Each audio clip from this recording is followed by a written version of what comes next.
आप सभी का स्वागत है यूपी ट्रिपल एस सी पेट 2025 की मैराथन क्लास में। जी हाँ दोस्तों, हम आपको डेली सुबह 10 बजे एक मैराथन क्लास प्रोवाइड करें, उसी से संबंधित आज हम फिर लेकर आए हैं। आज की यह क्लास हमारी जो है संपूर्ण मैराथन पर आधारित है। इसमें हम आपको हिंदी भी पढ़ाएंगे, भूगोल भी कराएंगे और इतिहास भी, संविधान भी, करंट अफेयर्स भी और स्टैटिक जीके भी। तो कह सकते हैं एक साथ लगभग 70 नंबरों की तैयारी हम लोग करने वाले हैं। तो चलिए, जितने भी लोग हमसे जुड़े हैं उनसे एक ही निवेदन करेंगे कि आप लोग पूरी क्लास को जरूर देखिएगा। सबसे पहले हम यहाँ पर हिंदी को स्टार्ट करने वाले हैं। हिंदी का एक चैप्टर आपके सामने रखने वाले हैं जो आपके सिलेबस में दिया गया है, और उस सिलेबस का नाम है लोकोक्ति एवं क्या कहते हैं, मुहावरों से बनने वाले महत्वपूर्ण प्रश्न। जी हाँ दोस्तों, चलिए शुरू कर देते हैं। अगर आप पहली बार आए तो चैनल पर जुड़िए हमारे साथ और डेली सुबह 10 बजे संपूर्ण तैयारी पेट की अंतिम समय की कर लीजिए। चलिए, पहला प्रश्न देखने वाले हिंदी का क्या कह रहा है। कह रहा है कि कान का कच्चा होने का अर्थ है। मुहावरे का अर्थ आपको बताना होगा। बताइए, कान का कच्चा होने का अर्थ क्या है। ए ऑप्शन कम सुनना, बी ऑप्शन सुनी हुई बात पर विश्वास करना, सी ऑप्शन दूसरे की बात मानना और डी ऑप्शन कान का कमजोर होना। चलिए, ये तो सिलेबस में जो टॉपिक दिया गया ये टॉपिक सबसे सरल है। तो चलिए बताइए आप उत्तर क्या होगा इस प्रश्न का। चलिए चलिए जल्दी बताइए, कान का कच्चा होने का मतलब क्या होता है। तो आप लोग जानते हैं कि कान का कच्चा होने का मतलब है सुनी बात पर विश्वास कर लेना, या नहीं समझना कि वो लोग सही बोल रहे हैं गलत बोल रहे हैं, लेकिन जो आप सुन लेते हैं वही विश्वास कर लेते हैं। इसीलिए कहा जाता है कान का कच्चा व्यक्ति। ठीक है, तो इस प्रश्न का जो उत्तर निकल कर आएगा वो हो जाएगा बी ऑप्शन। हमारा यहाँ पर बी ऑप्शन सही हो जाएगा। हम आपको पहले हिंदी कराएंगे इस क्लास में, उसके बाद भूगोल कराएंगे, उसके बाद संविधान कराएंगे, उसके बाद इतिहास कराएंगे। तो इस सेक्टर में हम चलेंगे ताकि आप लोग पूरा सब्जेक्ट एक साथ हमारे साथ पढ़ सकें। ठीक है, चलिए अगला प्रश्न देखने वाले हैं। कह रहा है कि नाक का बाल होना मुहावरे का अर्थ है। क्या होगा नाक का बाल होने का मुहावरे का अर्थ क्या है, यह आप लोग बताओ। चलिए, ए ऑप्शन कह रहा है अधिक समीप होना, बी ऑप्शन कह रहा है कष्ट देना, सी ऑप्शन कह रहा है अधिक प्रिय होना और डी ऑप्शन कह रहा है पालतू होना। तो आप सब जानते होंगे यह प्रश्न तो बहुत ही सिंपल है। आप किसी भी कंपटीशन एग्जाम की तैयारी कर रहे होंगे या आप हाई स्कूल या इंटर में पढ़े होंगे, वहाँ पर भी ये प्रश्न पूछे गए थे। तो यह सरल प्रश्न है और कई परीक्षाओं में पूछा गया है, और इसका जो उत्तर निकलेगा वो हो जाएगा सी ऑप्शन। नाक का बाल होने का शाब्दिक अर्थ होता है अधिक प्रिय होना। ठीक है, अधिक प्रिय होना, यहाँ पर हमारा सी ऑप्शन इस प्रश्न का सही हो जाएगा। ठीक है, सी ऑप्शन आप लोग सही करिए इस प्रश्न का, बिल्कुल बिल्कुल सी ऑप्शन। चलिए, जो लोग भूगोल को देख रहे थे हमारे साथ जुड़कर, कल की क्लास में भूगोल हमने करा था, परसों की क्लास में हमने भूगोल करा था, वो समझ लीजिए वहाँ से प्रश्न आपके पेपर में देखने को जरूर मिलेंगे। ठीक है, तो चलिए आगे बढ़ते हैं। अगला प्रश्न देखने वाले हैं। क्या कह रहा है हमारा अगला प्रश्न। कह रहा है कि हमेशा आनंद का अनुभव करना अर्थ को व्यक्त करने के लिए सटीक लोकोक्ति है। चलिए, यह प्रश्न बहुत ही इंपॉर्टेंट है, कई परीक्षाओं में पूछा गया है, इसलिए हम आपके सामने यह रख रहे हैं।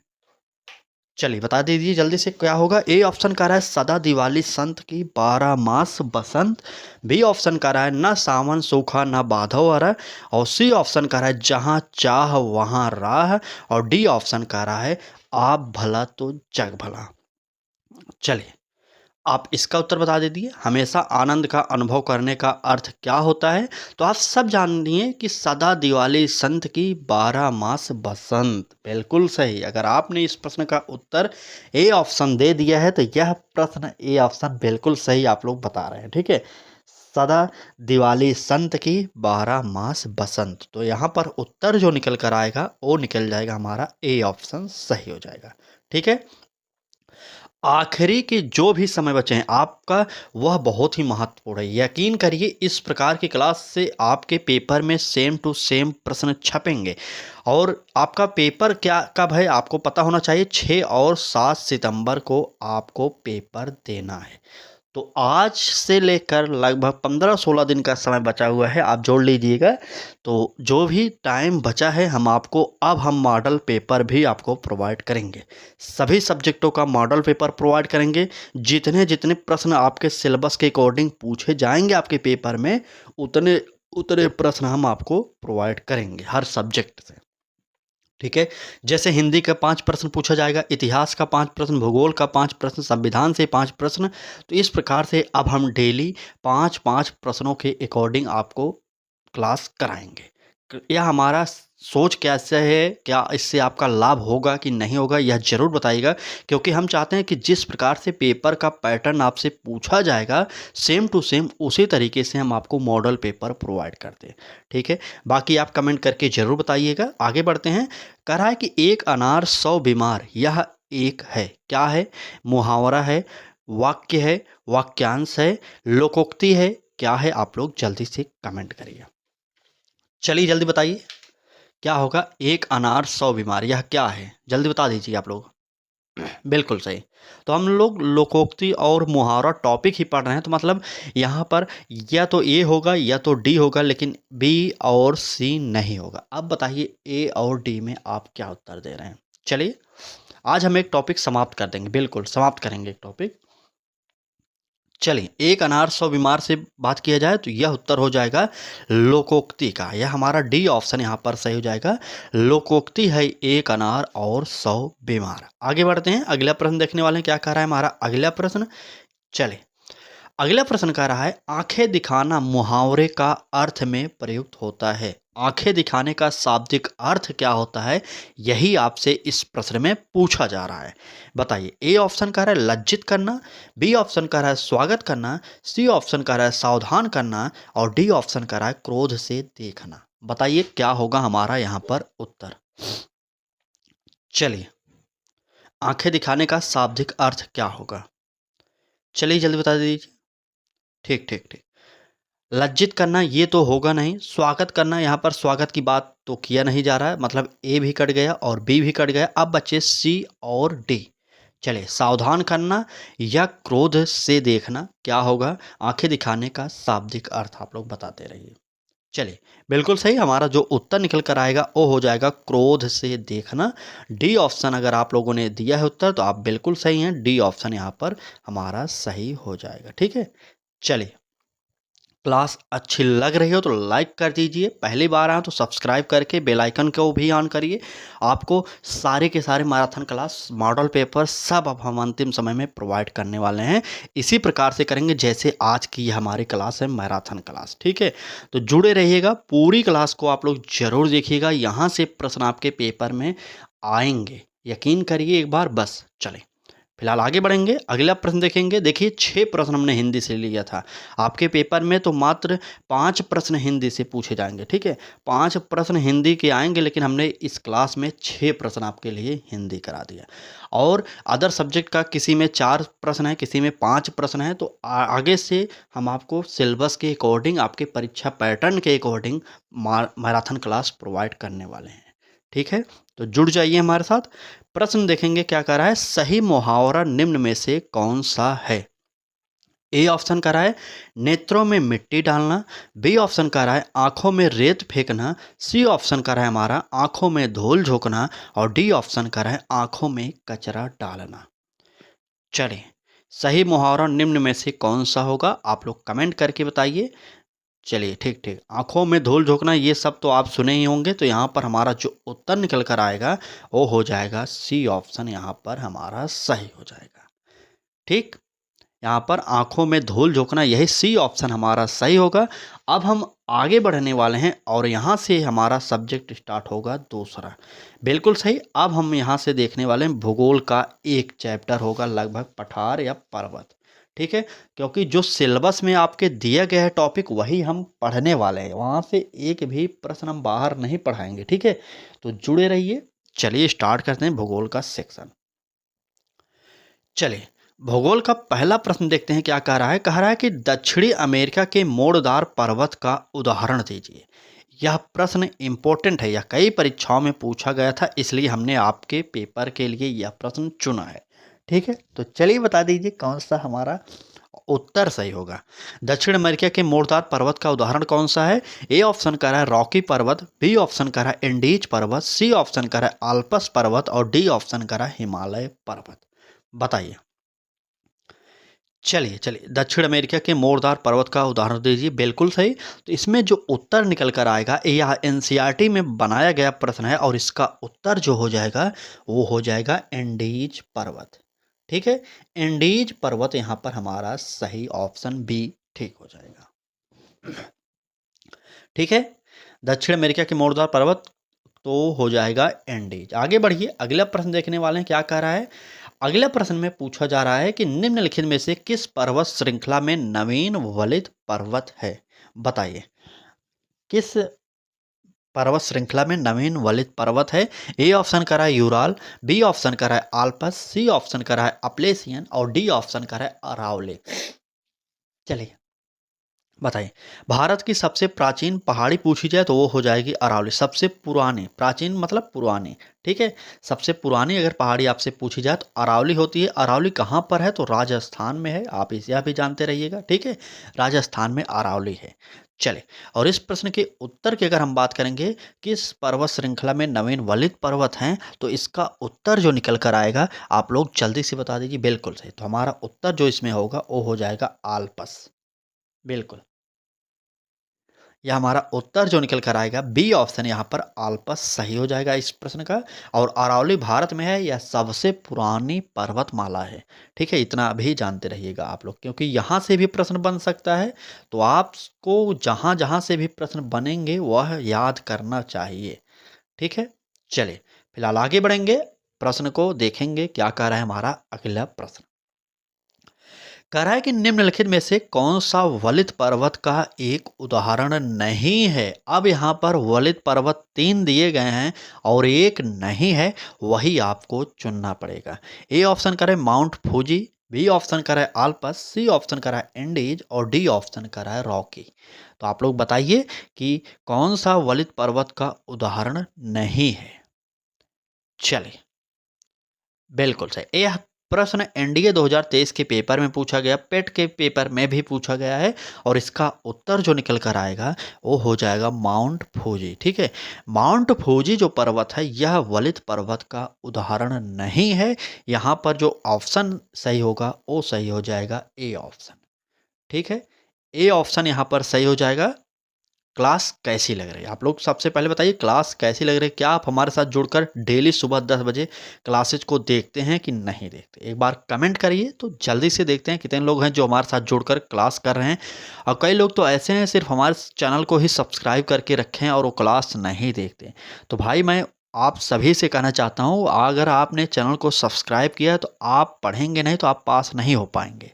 ठीक है, चैनल किसी का भी हो, सब्सक्राइब करने से कोई पास नहीं होता, आपको पढ़ना पड़ेगा, समय देना पड़ेगा। ठीक, तो चलिए फिलहाल आपकी इच्छा है। अब आखिरी 15 दिनों में अगर आप अच्छा स्कोर करना चाहते हैं तो जुड़ जाइए, हमारे सभी क्लासेज को ज़रूर देखिए। बाकी आपकी इच्छा है, आप स्वतंत्र हैं, आप पढ़े या ना पढ़े आपकी इच्छा है। ठीक है, अगर हर बार आपको पेट का पेपर ही देना है तो देते रहिए, क्या फ़र्क पड़ता है इससे। ठीक है, बाकी एक बार में नौकरी लेना है तो आप हमारे साथ जुड़ सकते हैं। चलिए प्रश्न को देखेंगे। अगला 10वां प्रश्न हमारा क्या कह रहा है कि निम्नलिखित में से कौन सा वलित पर्वत का उदाहरण है? वहां पर हमने क्या कहा था? वलित पर्वत का उदाहरण नहीं है। और यहाँ पर हम आपको दिखा रहे हैं कौन सा वलित पर्वत का उदाहरण है। ठीक है, ए ऑप्शन कह रहा है हिमालय, बी ऑप्शन कह रहा है अरावली, सी ऑप्शन कह रहा है यूराल और डी ऑप्शन कह रहा है उपरोक्त सभी। चले, वलित पर्वत का उदाहरण बिल्कुल सही। तो वलित पर्वत के उदाहरणों की बात करें तो हिमालय होता है, आप सभी जानते हैं कि यह एक वलित पर्वत है और नवीन पर्वत है। और अरावली अभी मैंने बताया कि भारत की सबसे प्राचीन पहाड़ी है यह। और यूराल पर्वत भी वलित पर्वत के अंतर्गत ही आती है। अब क्या करेंगे आप? ए बी सी डी में सब में ऑप्शन तो लगा नहीं सकते, इसलिए हमें डी ऑप्शन चुनना पड़ेगा। उपरोक्त सभी मतलब ए बी सी सब सही हो जाएंगे। ठीक है, ए बी सी सब सही हो जाएंगे, डी ऑप्शन आप लोग सही करिएगा। ठीक, डी ऑप्शन आप लोग सही करिए और आगे बढ़िए जल्दी से। अब हमारा यहाँ से सेक्शन जो स्टार्ट होगा वो हो जाएगा भारतीय संविधान। भारतीय संविधान से बनने वाले महत्वपूर्ण प्रश्नों को हम देखने वाले हैं और एक टॉपिक लेकर आए जो आपके सिलेबस में दिया गया है। हम आपको ये ऐसे ही मैराथन क्लास अब डेली प्रोवाइड करने वाले हैं। आपको एक-एक सब्जेक्ट का एक-एक टॉपिक जो है चुनकर लाएँगे जो आपके सिलेबस में दिया गया है और 4-5 सब्जेक्ट एक साथ आपको मैराथन में प्रोवाइड करेंगे। ठीक है? तो अब हमारा संविधान का यहाँ से एक टॉपिक स्टार्ट कर रहे हैं जिसका नाम है संघीय विधायिका। संघीय विधायिका से बनने वाले कुछ महत्वपूर्ण प्रश्नों को अब हम देखने वाले हैं, तो जुड़े रहिएगा, पूरी क्लास को ज़रूर देखिएगा। आगे बढ़ेंगे, एक 11वां प्रश्न को देखने वाले हैं। कह रहा है कि निम्न में से संसद का कौन-सा सदन अस्थायी होता है? आपको पता है कि 5 साल बाद लोकसभा भंग हो जाती है, विधानसभा भी 5 साल बाद भंग हो जाती है, फिर से वोटिंग होती है। तो आपको इसमें से बताना होगा कि कौन-सा वह सभा है जो कभी विघटित नहीं होता है। ए ऑप्शन कर रहा है लोकसभा, बी ऑप्शन कर रहा है राज्यसभा, सी ऑप्शन कर रहा है उपयुक्त दोनों और डी ऑप्शन कर रहा है इनमें से कोई नहीं। चलें, तो मैंने पहले ही बता दिया कि यहाँ पर जो लोकसभा है ये 5 साल में भंग हो जाता है, 5 साल बाद वोटिंग होता है, तो ये ऑप्शन हमारा गलत हो जाएगा। ठीक है? और दूसरा ऑप्शन जो है यही हमारा राज्यसभा, यही हमारा सही हो जाएगा। यह अस्थायी सदन है, यह कभी भंग नहीं होता, लेकिन इसके जो सदस्य हैं उनके कार्यकाल जो होते हैं वो होते हैं 6 वर्ष। 6 वर्ष बाद प्रत्येक जो राज्यसभा सांसद होते हैं मतलब वो रिटायर हो जाते हैं, तो बाकी राज्यसभा कभी विघटन नहीं होता। ठीक है? इनके सदस्यों का कार्यकाल जो होता है वो होता है 6 वर्ष, आप यह याद करिएगा। और इस प्रश्न का उत्तर जो होगा वह हो जाएगा हमारा बी ऑप्शन सही हो जाएगा, राज्यसभा। ठीक, राज्यसभा हमारा सही हो जाएगा। चलें, आगे बढ़ते हैं, अगला प्रश्न देखने वाले हैं। क्या कह रहा है हमारा अगला प्रश्न? 12वां है जो प्रश्न, कह रहा है कि स्वतंत्र भारत में प्रथम बार संसदीय सचिव का पद किस वर्ष सृजित किया गया था? यह भी इम्पोर्टेंट प्रश्न है। बताइए, स्वतंत्र भारत में प्रथम बार संसदीय सचिव का पद किस वर्ष सृजित किया गया? ए ऑप्शन कह रहा है वर्ष 1951 में, बी ऑप्शन कह रहा है वर्ष 1952 में, सी ऑप्शन कह रहा है वर्ष 1961 और डी ऑप्शन कह रहा है वर्ष 1962। बताइए क्या होगा हमारा यह उत्तर सही होगा? बताइए। बिल्कुल, बिल्कुल। नहीं, नहीं, हम आपको प्रोवाइड कर रहे हैं मैराथन क्लास। आंसर की अभी क्यों टेंशन ले रहे हैं? आंसर की तो 100% प्रोवाइड करेंगे। जितने भी लोग जुड़े हैं, अगर हमारे साथ जुड़ेंगे अधिक से अधिक लोग, तो हम आपको आंसर की भी प्रोवाइड करेंगे पेपर के बाद। फिलहाल आप अभी पढ़िए, आंसर की बाद में बात करेंगे। यहाँ पर जो उत्तर निकल कर आएगा वो हो जाएगा बी ऑप्शन। 1952 में भारत में प्रथम बार संसदीय सचिव का पद सृजित किया गया था, 1952 में, और बी ऑप्शन यहाँ पर हमारा सही हो जाएगा। ठीक है? चलें, आप लोग क्लास को एक बार लाइक कर दीजिए। इतने अधिक संख्या में लोग देखते हैं लेकिन लाइक करने में पता नहीं क्या जाता है इनका। लाइक कर दीजिए ना। अगर आपकी इच्छा हो तो चैनल को सब्सक्राइब करिए, लेकिन अगर आप देख रहे हैं क्लास को अच्छी लग रही है तो एक बार लाइक कर दीजिएगा। बाकी चैनल सब्सक्राइब करिए या ना करिए, आपकी इच्छा है, उसके लिए हम नहीं बाध्य करेंगे आपको। ठीक है, लेकिन लाइक कर दीजिए। ठीक है, चलिए फिलहाल आगे बढ़ेंगे, अगला प्रश्न देखने वाले हैं। क्या कह रहा है हमारा अगला प्रश्न? 13वां प्रश्न कह रहा है कि भारतीय संविधान के अनुसार सरकार के कितने अंग हैं? बताइए कितने अंग होते हैं भारतीय संविधान के अनुसार? चलिए जल्दी बताइए। तो ए ऑप्शन कह रहा है 2, बी ऑप्शन कह रहा है 4, सी ऑप्शन कह रहा है 1 और डी ऑप्शन कह रहा है 3। तो बता दीजिए भारतीय संविधान के अनुसार सरकार के कितने अंग होते हैं? तो इसका उत्तर, यह एसएससी में पूछा गया प्रश्न है और यह प्रश्न का उत्तर जो निकलेगा वो हो जाएगा 3। 3 हमारा ऑप्शन सही हो जाएगा। यहाँ पर डी ऑप्शन आप लोग सही करिए और आगे बढ़िए, क्योंकि सुपर फास्ट तरीके से हम मैराथन क्लास आज की प्रोवाइड कर रहे हैं आपके लिए। ठीक, चले आगे बढ़ेंगे, अगला प्रश्न देखने वाले हैं। क्या कह रहा है? निम्नलिखित में से कौन भारत की संसद का अंग नहीं है? यहाँ पर कह रहा है भारत की संसद का अंग नहीं है। आप लोग कमेंट करके बताइए क्या होता है? राष्ट्रपति, लोकसभा, विधान परिषद या राज्यसभा? चलिए जल्दी से बता दीजिए कि भारत की संसद का अंग क्या नहीं होगा। आप लोग कमेंट करके जल्दी बताइए। चलिए फिलहाल जल्दी बता दीजिए, एक बार देखते हैं कितने लोग सही बताते हैं। निम्न में से भारत की संसद का अंग कौन सा नहीं, मतलब 3 चीज ऐसी है जो भारत की संसद के अंग के अंतर्गत माने जाते हैं, बाकी एक शब्द ऐसा है जो नहीं माना जाता। तो आपको मैं बताना चाहूँगा, सबसे पहले भारतीय संसद के अंतर्गत आने वाले 3 चीज़ों को राज्यसभा हो जाएगा, लोकसभा हो जाएगा और राष्ट्रपति हो जाएगा। ये 3 चीज़ें मानी जाती हैं भारतीय संसद का अंग। बाकी यहाँ पर चौथा ऑप्शन जो दिया गया है यहाँ पर विधान परिषद, यही हमारा भारतीय संसद के अंतर्गत नहीं आता है। ठीक है? आप लोग समझ गए होंगे, भारतीय संसद के अंतर्गत यह नहीं आएगा, इसलिए हमारा उत्तर जो हो जाएगा सी ऑप्शन हो जाएगा, क्योंकि यह हमें नेगेटिव चुनना था। ठीक? नेगेटिव चुनना था, हमने बता दिया लोकसभा, राज्यसभा और राष्ट्रपति ये भारतीय संसद के अंग माने जाते हैं। तो यहाँ पर उत्तर निकल कर आया हमारा सी ऑप्शन। चलिए आगे बढ़ेंगे, अगला प्रश्न देखने वाले हैं। क्या कह रहा है हमारा अगला प्रश्न?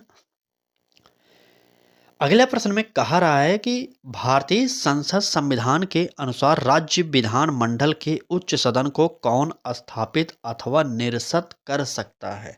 यह प्रश्न टफ है, लेकिन आपके पेपर में आ सकता है। कह रहा है भारतीय संसद संविधान के अनुसार राज्य विधानमंडल के उच्च सदन को कौन स्थापित अथवा निरस्त कर सकता है। ए ऑप्शन कह रहा है राज्य के राज्यपाल, बी ऑप्शन कह रहा है भारतीय राष्ट्रपति, सी ऑप्शन कर रहा है राज्य विधानसभा और डी ऑप्शन कर रहा है भारतीय संसद। बताइए कौन सा हमारा उत्तर सही होगा यहाँ पर? बिल्कुल सही, आप लोग सही उत्तर दे रहे हैं। आप लोग तुक्का भी कभी काल मारते हैं, लेकिन अच्छे से मार देते हैं। सही है आपका उत्तर, बिल्कुल। जितने लोगों ने भी भारतीय संसद उत्तर दिया डी ऑप्शन, उन सभी लोगों को मैं बताना चाहूँगा आपकी तैयारी काफ़ी अच्छी हो चुकी है। बस अब आप आखिरी समय में हार मत मानिएगा, जो भी समय बचा है उसमें लगे रहिए। आप इस बार 80 प्लस स्कोर करने वाले हैं। ठीक है? इस प्रश्न के उत्तर की बात करेंगे तो डी ऑप्शन हमारा यहाँ पर सही हो जाएगा। आगे बढ़ेंगे, अगला प्रश्न देखेंगे क्या कर रहा है हमारा अगला प्रश्न। चलिए देखिए, हमने संविधान के भी प्रश्नों की श्रृंखला इस क्लास में लगभग 5 से 6 प्रश्न करा दिए आपको। बाकी प्रश्न का स्तर कैसा लग रहा है, क्लास कैसी लग रही है, आप लोग कमेंट करके एक बार जरूर बता दीजिएगा। ठीक है, चलिए आगे बढ़ते हैं। अगला प्रश्न देखने वाले हैं, क्या कह रहा है अगला प्रश्न? कह रहा है राज्य में विधान परिषद को समाप्त करने या बनाने की शक्ति किसके पास है। चलिए बताइए, राज्य में विधान परिषद को समाप्त करने या बनाने की शक्ति किसके पास है। ए ऑप्शन करा है संसद, बी ऑप्शन करा है संबंधित राज्य के उच्च न्यायालय और सी ऑप्शन करा है राष्ट्रपति और डी ऑप्शन करा है संबंधित राज्य के मुख्यमंत्री। बताइए उत्तर क्या सही होगा हमारा? चलिए जल्दी बताइए। बिल्कुल सही। यहाँ पर भी जो लोग संसद उत्तर बता रहे हैं, यह हमारा ए ऑप्शन यहाँ पर भी सही हो जाएगा।